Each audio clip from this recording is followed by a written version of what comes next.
Welcome to our channel. Today we how to disable stock watchlist notifications on Yahoo Finance. Easy tutorial step by step clearly. Open your Yahoo Finance app or website.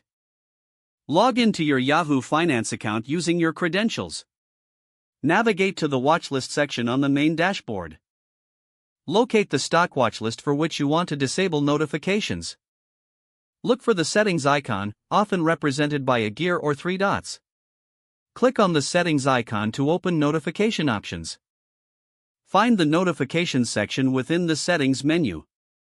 Select the option to manage notifications for your watchlist.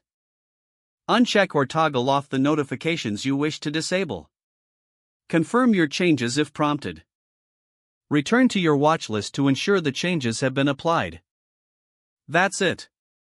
You have successfully disabled stock watchlist notifications on Yahoo Finance. If the page does not load, refresh the browser or try again in a private or incognito window. Make sure you are using the correct email address, then retype it carefully to avoid small typos. If your password is not accepted, use the reset option and create a new strong password you can remember. Check your spam folder for verification or security emails, then complete any requested confirmation steps. Enable two-factor authentication if, after signing in, review your profile details so your contact information and settings are accurate and current. If you see an error message, note it down and try again after restarting your device and internet connection.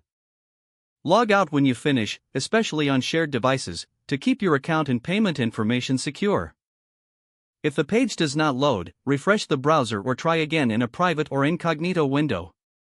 Make sure you are using the correct email address, then retype it carefully to avoid small typos.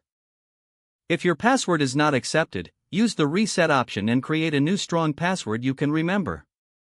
Check your spam folder for verification or security emails, then complete any requested confirmation steps. Enable two-factor authentication if available to improve account security and reduce unauthorized access risk.